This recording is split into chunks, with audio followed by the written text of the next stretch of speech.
അങ്ങനെ മാനസയുടെ കഴുത്തിൽ ഹാരം ഇട്ടുകൊടുത്ത് അവളെയും എടുത്ത് 3 പ്രാവശ്യം ആ ഹോമകുണ്ടത്തിന് ചുറ്റും നടക്കുകയാണ് കേട്ടോ. ഇത് കാണുന്ന എല്ലാവർക്കും വളരെ ദേഷ്യവും കരച്ചിലൊക്കെ വരുന്നുണ്ട്. ഗായത്രി ആയിട്ട് അല്പസമയം ഏതോ സ്വപ്നലോകത്തെന്ന പോലെ കൈ കൂപ്പിക്കൊണ്ട് ചിരിച്ചു നിൽക്കുകയാണ് കേട്ടോ. അവരുടെ മനസ്സിൽ തോന്നുന്നത് സൂര്യ ഭാവനയെ എടുത്തുകൊണ്ട് വലയം വെക്കുന്നതാണ്. അങ്ങനെ ചിരിച്ചുകൊണ്ട് നോക്കി നിൽക്കുമ്പോഴാണ് കേട്ടോ ഭാവന അമ്മയെ ശ്രദ്ധിക്കുന്നത്. അമ്മ എന്താ ഇങ്ങനെ എന്ന് ചോദിക്കുന്നത്. പെട്ടെന്നാണ് കേട്ടോ ഗായത്രിക്ക് സ്വബോധം വരുന്നത്. ആ സമയത്ത് അവർ കാഴ്ച കാണുന്നത് സൂര്യ മാനസയെടുത്ത് നടക്കുന്നതാണ്. പെട്ടെന്ന് തന്നെ അവർ കൈയെല്ലാം താഴേക്ക് വെക്കുകയാണ്. എന്നിട്ട് കരയാണ് കേട്ടോ നിന്നുകൊണ്ട്. അങ്ങനെ 3 പ്രാവശ്യം വലയം കംപ്ലീറ്റ് ചെയ്തതിനു ശേഷം സൂര്യ മാനസയെ നിലത്ത് വെക്കുന്നുണ്ട്. എന്നിട്ട് പൂജാരി അല്പം പൂക്കൾ കയ്യിലെടുത്തിട്ട് പറയുന്നുണ്ട്, ഇത് പ്രാർത്ഥിച്ചിട്ട് ഹോമകുണ്ടത്തിലേക്ക് ഇട്ടോളൂ.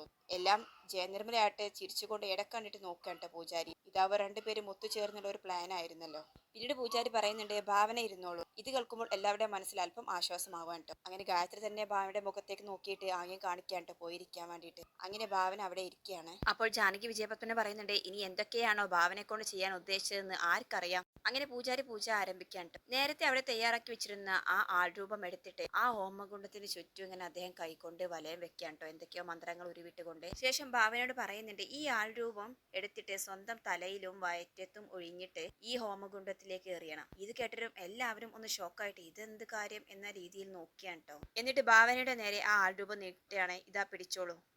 ഭാവനയാട്ടെ ആകെ ഷോക്കായിട്ട് എല്ലാവരെയും നോക്കുന്നുണ്ട്. ജാനകിയാട്ടെ ഇത് വാങ്ങരുത് എന്ന രീതിയിൽ തല ആക്കിക്കൊണ്ടേയിരിക്കുകയാണ് കേട്ടോ. അപ്പോൾ ഭാവന ചോദിക്കുന്നുണ്ട്, ഞാൻ ഇത് വാങ്ങുന്നതിന് മുൻപ് ഈ പൂജ ഇത് വെച്ചുകൊണ്ട് എന്തിനാണെന്ന് സ്വാമിജിക്ക് പറയാൻ പറ്റുമോ? അപ്പോൾ അദ്ദേഹം പറയുന്നുണ്ട്, ഒരിക്കലും അമ്മയാകാൻ കഴിയാത്ത സ്ത്രീകളുടെ ദൃഷ്ടിദോഷം കുഞ്ഞിന് ഉണ്ടാകാതിരിക്കാൻ വേണ്ടിയിട്ടാണ് ഇങ്ങനെ ഒരു ചടങ്ങ് നടത്തുന്നത്. ഇത് കേട്ടതും എല്ലാവരും അമ്പരന്ന് പോവുകയാണ് കേട്ടോ. ഭാവനയാട്ടെ വളരെ ദേഷ്യത്തോടു കൂടി തന്നെ ജയനിർമ്മലയെ ഒന്ന് നോക്കുന്നുണ്ട് കേട്ടോ. ഗായത്രി പിന്നീട് പൊട്ടിത്തെറിക്കാണ്, ഡീ നീ ഒരിക്കലും ഇങ്ങനെ ഒരു ചടങ്ങ് നടത്തണ്ട. നിന്റെ ദൃഷ്ടിദോഷം ഒരിക്കലും നിന്റെ കുഞ്ഞിന് സംഭവിക്കില്ല. എണീക്കടി, നിന്നോട് അമ്മയാണ് പറഞ്ഞത്, എഴുന്നേക്കടി. ഇതൊന്നും ചെയ്തില്ല എന്ന് കരുതി ഒരു ദൈവവും നിന്നോട് കോപിക്കത്തില്ല. എണീക്കവിടെ നിന്നും. പൂജ നടത്തുകയാണ് പോലും, ലോകത്ത് എവിടേത്തുമില്ലാത്ത ഒരു പൂജ. മതി. ആ സമയത്തെ പൂജാരി ജയനിർമ്മലയെ ഒന്ന് നോക്കുന്നുണ്ട് കേട്ടോ. ജാനകിയാട്ടെ വളരെ ദേഷ്യത്തിൽ തന്നെ ഓടി വന്നുകൊണ്ട് ജയനിർമ്മലയെ പിടിച്ച് അങ്ങോട്ട് മാറ്റിയാണ്. എന്നിട്ട് ഭാവനയോട് പറയാണ്, അതെ, നീ ഒരിക്കലും അമ്മയാകത്തില്ല എന്ന് ഏത് ഡോക്ടർ തീരുമാനിച്ചാലും അത് നടക്കത്തില്ല. അത് ദൈവത്തിന്റെ തീരുമാനമാണ്. അതനുസരിച്ച് കാര്യങ്ങൾ നടക്കുകയുള്ളൂ. അപ്പോൾ ഭാവനയും പറയുന്നുണ്ട്, അതെ, ഞാൻ ഈ പൂജ ചെയ്യത്തില്ല തിരുമേനി, എന്നോട് ക്ഷമിക്കണം എന്ന് പറഞ്ഞ് അവൾ കൈകൂപ്പി നിൽക്കുകയാണ്. അപ്പോൾ പൂജാരി പറയുന്നുണ്ട്, അതെങ്ങനെ നടക്കും? ഇത് കുട്ടി ചെയ്യേണ്ട കടമയാണ്. അപ്പോൾ ഭാവന ചോദിക്കുന്നുണ്ട്, അതിന് ഞാനൊരു അമ്മയാകത്തില്ല എന്ന് നിങ്ങളോട് ആരാണ് പറഞ്ഞത്? പറയൂ എന്ന് പറയാൻ ട്ടോ. എന്നിട്ട് ജയനിർമ്മല എന്ന് നോക്കുന്നുണ്ട് അവൾ. അപ്പോൾ ജയ പറയുന്നുണ്ട്, ഇനി ആര് പറയണ ഭാവൻ? നിന്നെ പരിശോധിച്ച ഡോക്ടേഴ്സ് എല്ലാം അത് തന്നെയല്ലേ പറഞ്ഞത്. മാത്രമല്ല സൂര്യപ്രഭയിലെ സ്വാമിജി വരെ ഇത് തന്നെയല്ലേ പറഞ്ഞത്. അപ്പോൾ ഭാവന പറയുന്നുണ്ട്, ആര് പറഞ്ഞാൽ ഞാനത് വിശ്വസിക്കത്തില്ല. എന്നിലെ സ്ത്രീയിലുള്ള വിശ്വാസം എനിക്ക് ഇതുവരെ നഷ്ടപ്പെട്ടിട്ടില്ല. അതുകൊണ്ട് ഞാൻ ഈ കർമ്മം ചെയ്യില്ല എന്ന് തന്നെ തീർത്തും പറയാൻ ട്ടോ ഭാവന. അങ്ങനെ ജാനകിയും ജയനിർമ്മലയോട് ഒരുപാട് തർക്കിക്കുന്നുണ്ട് ട്ടോ. പിന്നീട് ദേവനും പറയുന്നുണ്ട്, ഈ പൂജ ഇവിടെ നിർത്തിക്കോ. അവസാനം സേതു പൊട്ടിത്തെറിക്കാൻ ട്ടോ ജയനിർമ്മലക്ക് നേരെ. നിങ്ങൾ ഇവിടെ ഈ നടത്തിയതെല്ലാം ഒരു നാടകമായിരുന്നു ഞങ്ങൾക്കറിയാം. നിങ്ങളുടെ ഉദ്ദേശം ഭാവനയെ ഈ വീട്ടിൽ നിന്നും ഒഴിവാക്കണം, പകരം മാനസയെ ഈ വീടിന്റെ മരുമകളാക്കി മാറ്റണം. അതിന് വേണ്ടിയിട്ടല്ലേ നിങ്ങൾ ഇതെല്ലാം കളിച്ചത് എന്ന് ചോദിച്ച് പൊട്ടിത്തെറിക്കാൻ ട്ടോ ജയനിർമ്മലക്ക് നേരെ. എന്നിട്ട് മാനസയോട് പറയുന്നുണ്ട്, ദേ പെണ്ണെ, നിന്റെ ആന്റി ഇതുപോലെ പല കോപ്രായങ്ങളും കാണിക്കും. ഇതിനെല്ലാം താളം തുള്ളിയ ഞാൻ പറഞ്ഞേക്കാം, എന്റെ സ്വഭാവം നീ ശരിക്കും അറിയും എന്ന് പറയാണ്.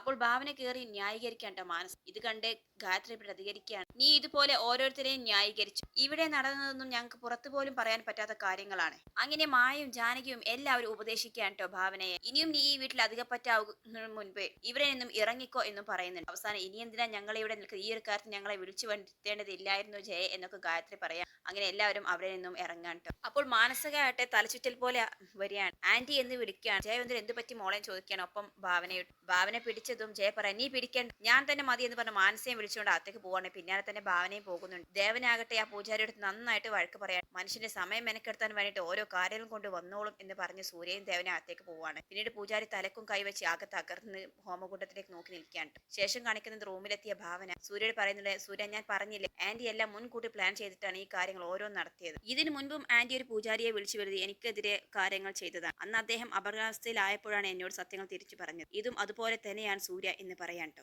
ഇനിയിപ്പോൾ എന്ത് ചെയ്യാം, നമുക്ക് ഇവിടെ നിന്ന് മാറി താമസിച്ചാലെന്ന് വരെ സൂര്യ ചോദിക്കുകയാണ്. അങ്ങനെ അവർ ആ കാര്യങ്ങൾ ചർച്ച ചെയ്യാൻ ട്ടോ. അവസാനം സൂര്യ ചോദിക്കുന്നുണ്ട്, ഞാൻ മാനസയ്ക്ക് സിന്ദൂരം തൊട്ട് കൊടുത്തതിന് ഹാരം അണിച്ചിരുന്നു തനിക്ക് വിരോധമുണ്ടോ? എനിക്ക് പ്രശ്നമില്ല സൂര്യ, ഞാൻ പറഞ്ഞിട്ടല്ലേ നീ ചെയ്തത്.